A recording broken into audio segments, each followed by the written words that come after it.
A graça e a paz de nosso Senhor Jesus Cristo seja com a amada Igreja Batista de Jerusalém.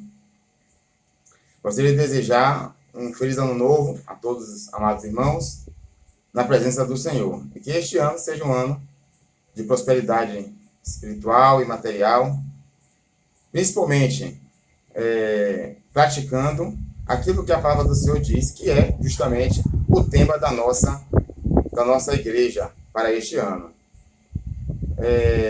Dando continuidade à Escola Bíblica Dominical, neste formato, né, através do vídeo, nós estaremos dando continuidade ao tema proposto no ano passado, que é o reino de Deus, ou o reino dos céus. E hoje estaremos meditando, né, fazendo uma reflexão, estudando um pouco sobre princípios e normas gerais do reino de Deus. Então, irmãos, abramos a nossa Bíblia no texto de Mateus 5 e vamos ler o verso 1 e 2. Vendo Jesus as multidões, subiu ao monte e, como se assentasse, aproximaram seus discípulos. E ele passou a ensiná-los, dizendo: vamos também para o texto de Mateus 7, o verso 28 e 29. Diz assim, palavra do Senhor. Quando Jesus acabou de proferir estas palavras, estavam as multidões maravilhadas da sua doutrina, porque ele as ensinava como quem tem autoridade, e não como os escribas. Então, irmãos, nós lemos o início do Sermão da Montanha, ou Sermão do Monte, e o texto final deste Sermão da Montanha, o Sermão do Monte. Nós estamos, como já frisei, estudando sobre o reino dos céus. O que foi visto na aula passada? Vamos fazer relembrar. Vimos que a mensagem central de Jesus Cristo, que ele pregou sobre o reino de Deus. Jesus Cristo, ao iniciar a sua pregação, ele inicia dizendo: é chegado o reino de Deus, ou então o reino de Deus está próximo. E isso nós vimos também com João Batista, né? Quando ele, ao preparar o caminho do Senhor, ele prega o reino de Deus, ele anuncia o reino de Deus. Vimos também na aula passada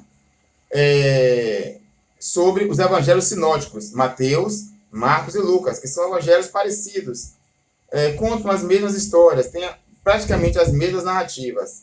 Vimos também o conceito de reino de Deus, né? E este conceito nós buscamos nos basear na declaração doutrinária da Convenção Batista Brasileira.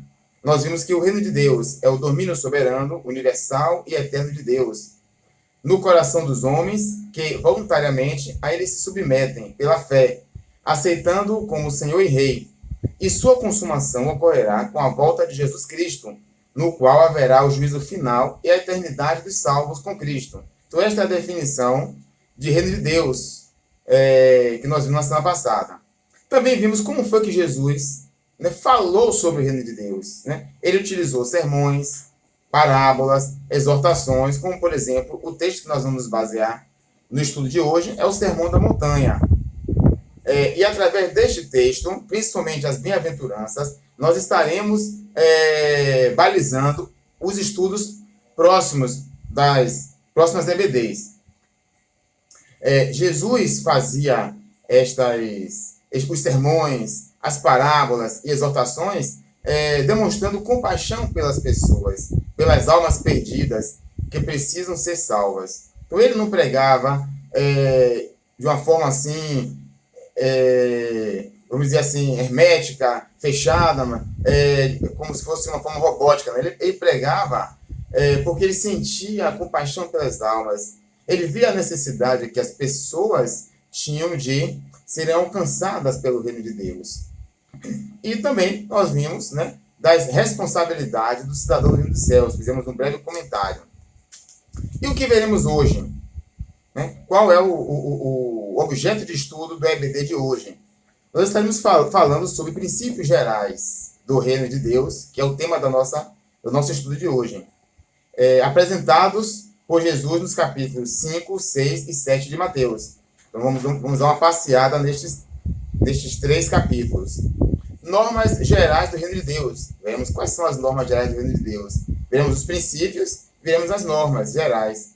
E veremos também, faremos uma reflexão sobre os súditos do reino de Deus têm a responsabilidade a serem cumpridas perante a sociedade, de modo a viver em uma vida em conformidade com os princípios e normas do reino de Deus. Então, nós que somos súditos do reino de Deus, salvos em Jesus Cristo, nós nós não fazemos aquilo que queremos. O apóstolo Paulo diz, né, que ele não tem a vida dele por preciosa, mas contanto que ele viva conforme Jesus Cristo. Ele diz, né, o apóstolo Paulo, que já não sou eu mais que vivo, mas Cristo vive em mim. Então, a nossa vida tem que ser pautada em princípios e normas. Irmãos, e esta é uma grande responsabilidade que temos em ser crente em Jesus Cristo. Essa responsabilidade nós não devemos nos furtar dela, nós não devemos fugir dela.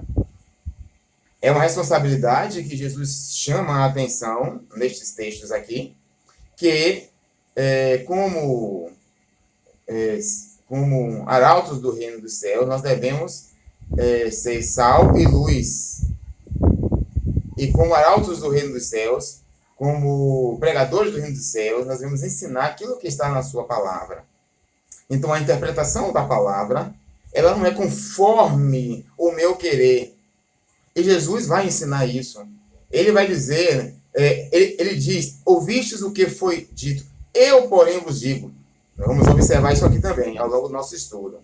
Então, irmãos, não é o que eu quero, é o que a palavra diz. E o que a palavra diz pode, muitas das vezes, me confrontar. Ela pode me confrontar. Agora, se eu sou um servo de Deus, verdadeiro, e me submeto a Jesus Cristo como Senhor da minha vida, eu vou me submeter àquilo que está escrito na sua palavra. É simples, meus irmãos. É simples. É por isso que Jesus Cristo, ele, ao tratar em parábolas, ele vai trazer em determinado momento aqui, vamos estudar ao longo dos nossos estudos aqui na EBD, por exemplo, sobre a parábola do joio e do trigo. Ou se é joio, ou se é trigo. E quando nós estivermos meditando sobre princípios, os princípios de Deus, eles são absolutos. É por isso que Jesus Cristo diz, no seu ensinamento, aqui no decorrer do Sermão da Montanha, que a nossa palavra deve ser sim ou não. Né? Ou seja, ela tem que conter verdade. Ela tem que refletir a palavra de Deus. Se nós estudamos a palavra e nós cremos que esta é a palavra do Senhor, então as nossas atitudes, o nosso comportamento deve refletir aquilo que está escrito na palavra. Então, vamos contextualizar, né, o Sermão da Montanha. Jesus Cristo, meus irmãos, está iniciando o seu ministério. Nós observamos aqui, logo no capítulo 3, né, após Jesus ser batizado por João Batista, ele é impelido pelo Espírito Santo para ser tentado. Logo após isso, Jesus volta para a Galileia, escolhe alguns dos discípulos, né, e começa a pregar o Evangelho do Reino dos Céus. E ali ele começa a fazer muitos milagres. Muita gente já estava seguindo Jesus. Jesus já estava ganhando fama nesse período aí. E ele está aqui na cidade onde ele passou a residir, Cafarnaum, e ele, observando as multidões, sobe ao monte, e a partir desse monte ele começa a tecer a sua exegese sobre a lei, sobre aquilo que Deus deixou para o homem. A lei mosaica, meus irmãos, é a lei de Deus. Mas Jesus, ele traz a interpretação correta da palavra do Senhor. É isso que Jesus está trazendo aqui, chamando a atenção, àquelas pessoas que estavam ouvindo, aos seus discípulos e aquela grande multidão, de que a interpretação correta da palavra de Deus é conforme ele, que é Deus, estava agora ali colocando. E não conforme muitos preceitos que os escribas e fariseus colocavam ali para aquela multidão, colocando uma carga muito pesada para ser cumprida. Jesus está indo muito mais além da letra da lei. Irmãos, Jesus está inaugurando a Era da Graça. E na Era da Graça, a coisa é muito mais profunda. Nós temos ouvido muitas das vezes, muita gente dizia, eu prefiro viver no tempo da graça, porque no tempo da lei, né, no tempo da lei, se houvesse algum descumprimento da lei, lhe cabia uma sanção, e muitas vezes a sanção era a morte. E na época da graça, aparentemente a gente não vê dessa forma. E muitos têm relativizado a Era da Graça e não colocado a palavra do Senhor de uma forma absoluta, trazendo conceitos que relativizam os princípios do Senhor. Bem, irmãos, e aí nós começamos a falar sobre princípio. Os princípios do Senhor, eles são absolutos. Eles são absolutos. E eles estão aqui contidos aqui, logo no final do capítulo 7. E é por isso que nesse estudo de hoje nós iremos iniciar do fim. Iniciar o estudo a partir do fim do Sermão da Montanha. Jesus traz alguns princípios aqui, nós vamos estudar. Mas, irmãos, o que é um princípio? Aí eu trouxe dois conceitos aqui na área jurídica, que é de um grande jurista, né, que muita gente conhece, que é o de Miguel Reale Júnior, jurista. Ele diz o seguinte: princípios são, pois, verdades ou juízos fundamentais, que servem de alicerce ou de garantia de certeza a um conjunto de juízos. Ou seja, são princípios, são verdades universais. E no reino de Deus, essas verdades elas são absolutas. O que a teologia liberal tem feito ao longo dos últimos séculos, relativizando estes princípios? Essas verdades fundamentais, Miguel Reale Júnior diz que eles são ordenados em um sistema de conceitos relativos a dada porção da realidade. Ou seja, então ele diz, né, ele diz sobre uma realidade. Né? Às vezes também se denominam princípios certas proposições que, apesar de não serem evidentes ou resultantes de evidências, são assumidas como fundantes da validez de um sistema particular de conhecimentos, com os seus pressupostos necessários. Então, por exemplo, quando eu digo assim, no sistema penal, matar alguém, pena, né? Então eu tenho uma pena ali cabível àquele ato. Há um princípio que está contido nessa norma, que é o princípio da vida, né? O princípio da preservação da vida. Ok, meus irmãos? Está fácil? Segundo Celso Bandeira de Mello, outro jurista também, que nós conhecemos também, ele diz o seguinte, que violar um princípio é a forma mais grave de ilegalidade. Olha, irmãos, o que Celso de Mello diz assim, ó, violar um princípio é a forma mais grave de ilegalidade. Agora, imagine, irmãos, quando nós, súditos do reino dos céus, violamos um princípio bíblico, um princípio dado por Jesus, que é princípio absoluto. Agora, vamos meditar sobre o que é norma. Já vimos que é princípio, não é isso? Que é anterior à norma. O princípio diz da norma. É assim que nós aprendemos na área jurídica. Mas o que é a norma? A norma, vou citar o dicionário técnico jurídico escrito por Torriere. Diz o seguinte: norma é um preceito, é uma regra, é um modelo, um teor, a minuta, uma linha de conduta. É uma prescrição legal, um preceito obrigatório, cuja característica é a possibilidade de ter seu cumprimento exigido, se necessário. Observe que eu citei aqui aquela norma. Citei uma norma, matar alguém. É uma norma que está contida no Código Penal brasileiro. É uma norma, ou seja, é uma lei, é algo que está escrito e que se você não cumprir, né, lhe cabe uma sanção. Na verdade, eu citei uma lei. A gente vai até verificar o que é lei no próximo momento. Mas a norma pode ser, por exemplo, as normas eclesiásticas da nossa igreja. O estatuto é uma norma. Então, quem se submete àquela norma tem que cumprir, não é isso? Bem, e o que é a lei?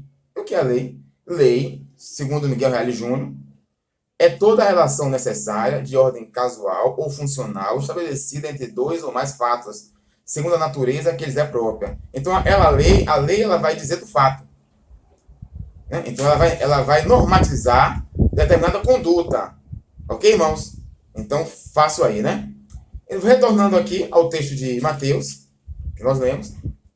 Quais são os princípios gerais do reino de Deus apresentados por Jesus nos capítulos 5, 6 e 7? Irmãos, abram suas Bíblias, deixem suas Bíblias abertas no capítulo 5, 6 e 7. Nós vamos aqui discorrer.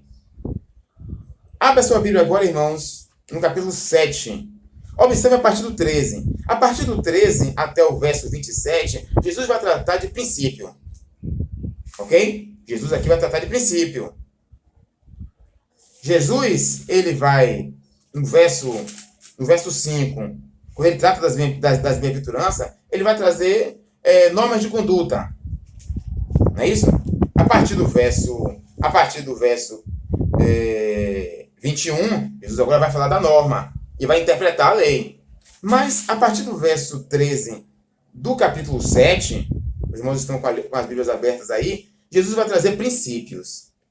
E o primeiro princípio que eu quero trazer aqui, meus irmãos, é o princípio da autoridade. Nós vimos que o princípio antecede a norma, não é isso? O princípio da autoridade.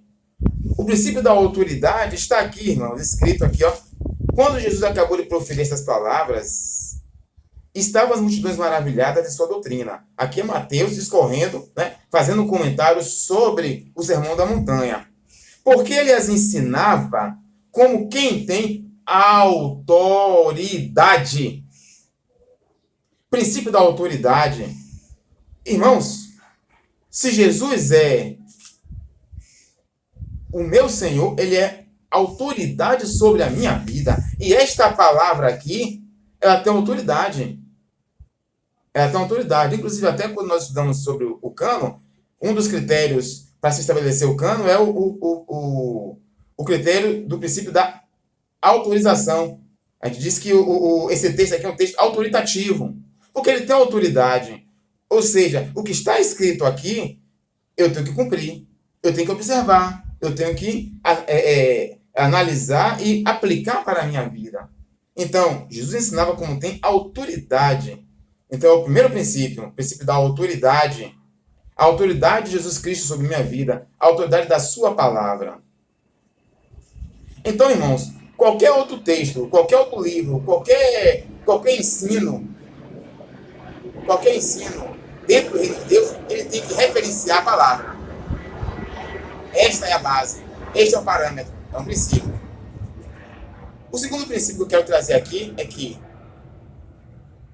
é o princípio de que para o ser humano há somente e absolutamente duas escolhas a fazer. Então, é o princípio da escolha. Irmãos, o homem, ele só tem duas escolhas a fazer. Já dizem por aí que todos os caminhos levam a Jesus Cristo. Irmãos, isto é uma assertiva totalmente errônea, né? Não, Jesus aqui, ele vai trazer aqui o princípio da escolha. E dentro desse texto, fugindo aqui, nós temos aqui o Mateus 7:24. 7:24, Jesus diz, né? Mateus 6:24. Dois senhores. Ninguém pode servir a dois senhores. Então, Jesus, né? Ou seja, ou você escolhe a Deus ou escolhe servir às riquezas. É escolha. Outra escolha que conclui o texto de do sermão da montanha. Dois caminhos. Há dois caminhos. Há duas portas. Há duas estradas. Ou você segue a porta larga, ou você segue a porta, ou você entra pela porta estreita. Ou você segue o caminho largo, espaçoso, ou você segue o caminho estreito e bem estreito. Bem estreito. Muitas vezes nós queremos alargar esse caminho. Dar uma melhorada aqui. Cuidado. Esta palavra, né? Ela precisa ser pregada para mim, para os irmãos, e para que todos nós, irmãos em Cristo Jesus, tenhamos a condição de pregar esta palavra de forma genuína, e aqui que se constitui a genuinidade da palavra, pregar este evangelho genuíno aos aqueles que não têm ainda a salvação. Esta é a forma de que há dois caminhos, há duas portas. E no verso, a partir do verso 13, desse aqui, diz que o caminho é apertado. Há duas árvores.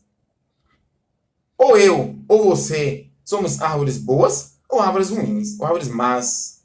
Não existe meio termo. Irmão, ou somos crentes em Jesus Cristo, ou não somos. Está muito claro aqui o que Jesus diz aqui para aquela multidão. Ou é ou não é. É princípio absoluto. Há dois fundamentos.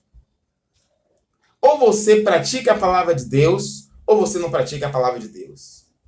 Ah, eu pratico, né, eu faço uma coisa, eu faço isso aqui, não cabe. Nós já estamos no século 21, 2021, né? Já são outras práticas. Ou você pratica a palavra de Deus, ou você não pratica. O que é que diz, né? Em Salmo 1, que é o texto, que é o tema da nossa igreja para 2021. Bem-aventurado o homem, feliz é o homem que não anda segundo o conselho dos ímpios. Ou você segue o conselho dos ímpios, ou você segue o conselho de Deus. Ou você se detém no caminho dos pecadores, ou você se assenta, ou você tem o prazer na lei do Senhor e medita nela de dia e de noite. Ou você segue o caminho de Deus. É simples, meus irmãos. É simples. Relativizar o evangelho, digo, com muita ênfase, é não dar crédito ao que está escrito na palavra de Deus. É uma responsabilidade, irmãos, muito grande que Jesus traz a nós. Jesus traz o reino de Deus. Ele anuncia o reino de Deus, trazendo uma responsabilidade para nós, como servo do Senhor. Ou ele é o meu rei, ou ele não é. Ou ele é o meu Senhor, ou ele não é. E se ele é o meu Senhor, eu vou observar. Obviamente, irmãos, a vida cristã, ela é um processo. Eu vou caminhando a cada dia.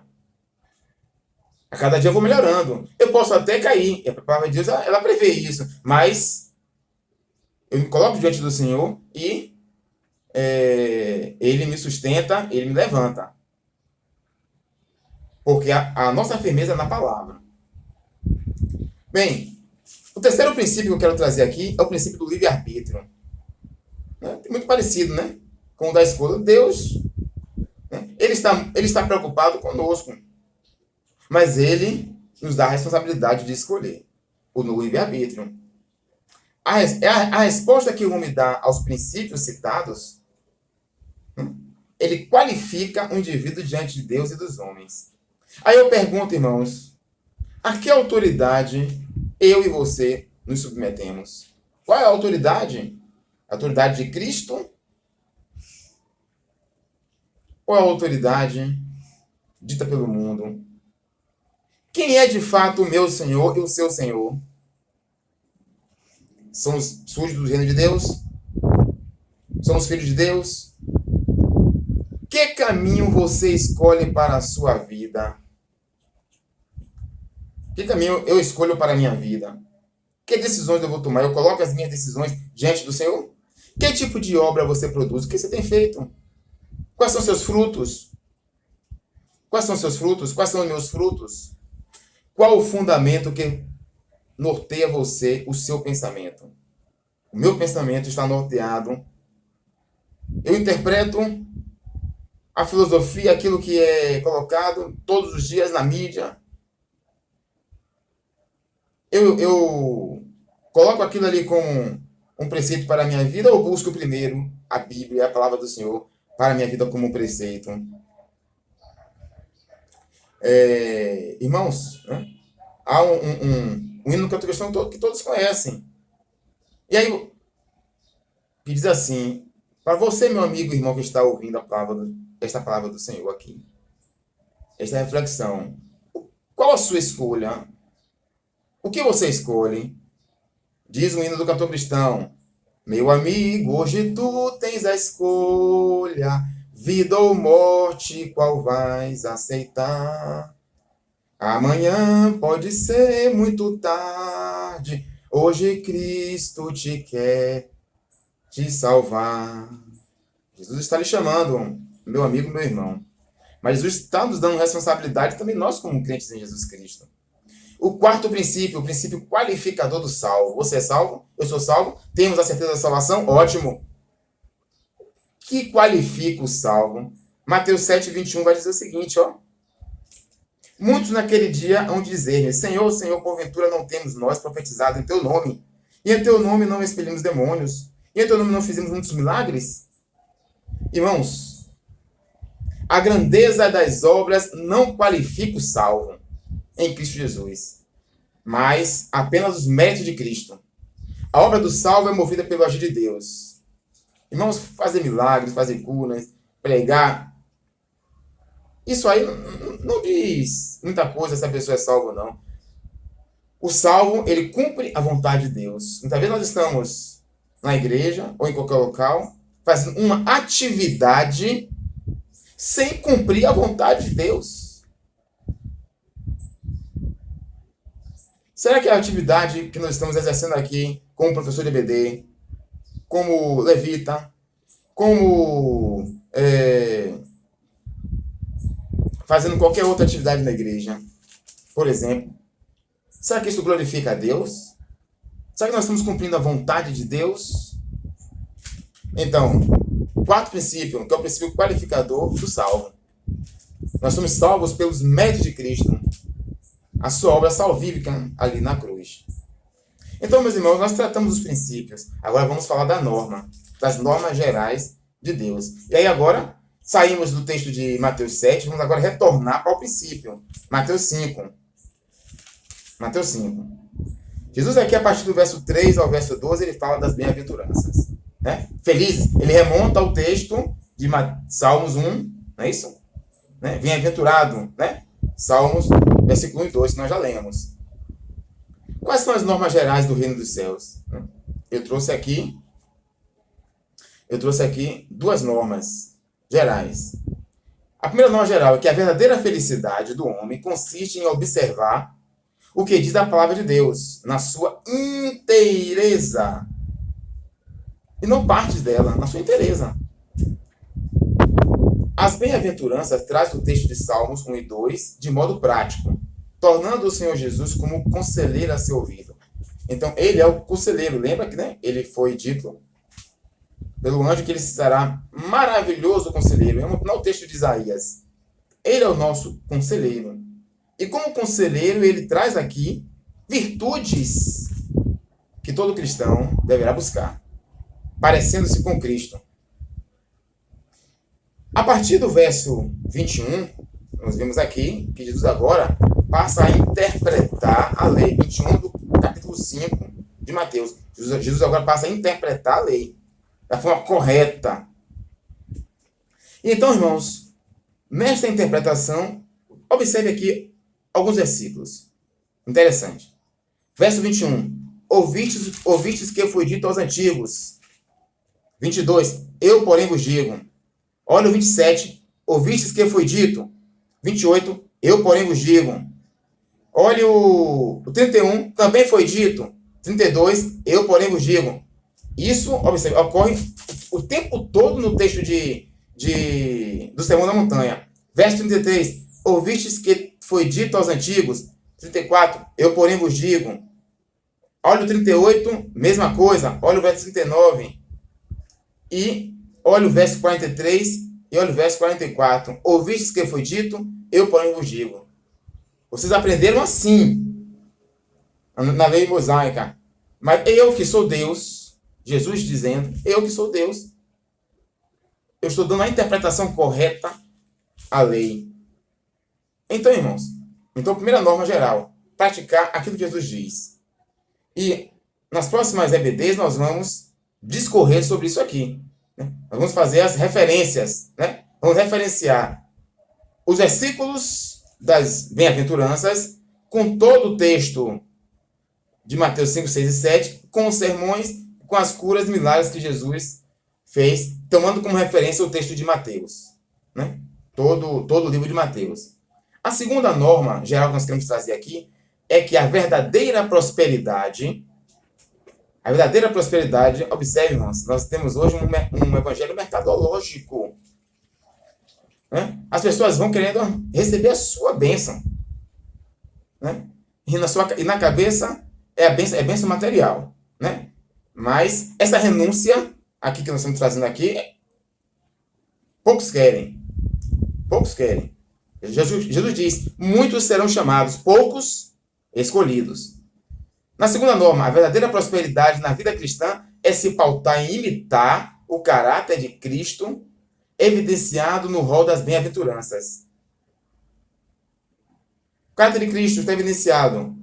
Jesus vai dizer, os humildes de espírito, aqueles que choram, os mansos, aqueles que têm fome e sede de justiça, os misericordiosos, os limpos de coração, os pacificadores, os perseguidos, os que são injuriados. E como aquela igreja primitiva que nós estudamos, né? Todo aquele século 1, 2 e 3, principalmente, toda aquela cristandade foi perseguida.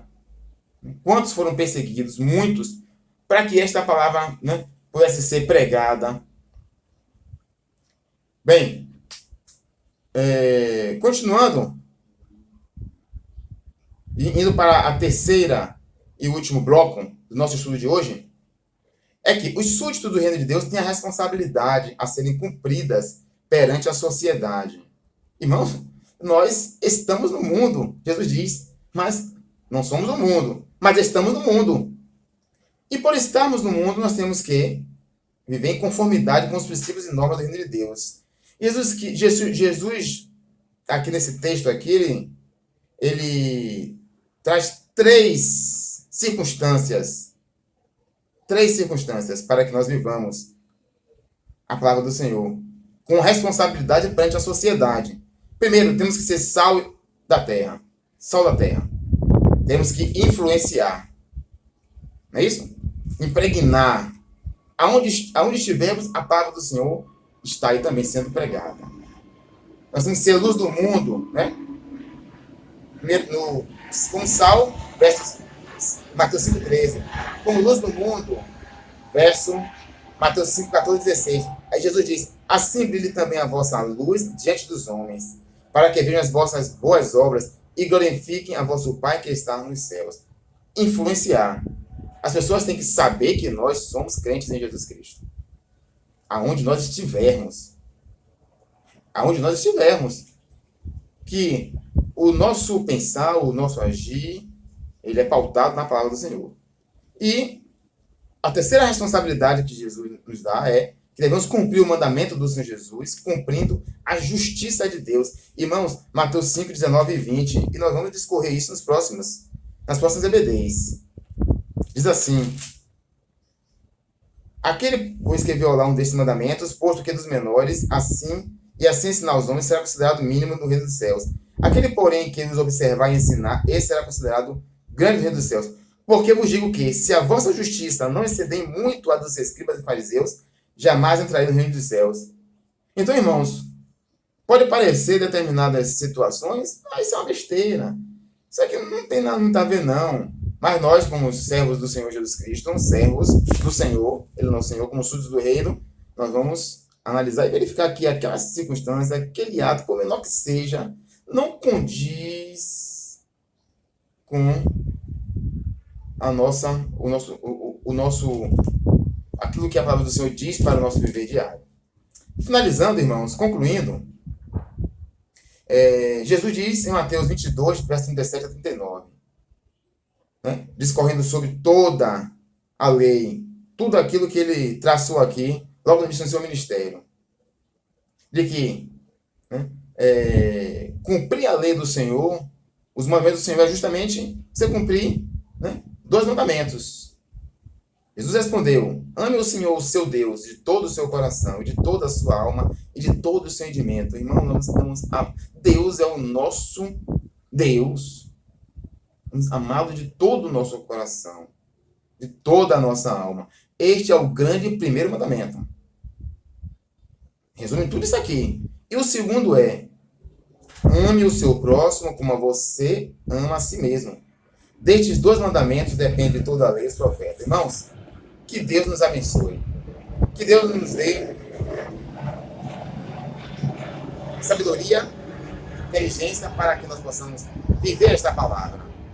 Porque somos súditos do reino de Deus. Um abraço, um forte abraço a todos os irmãos em Cristo. Louvado seja o nome do Senhor Jesus, o nosso Rei.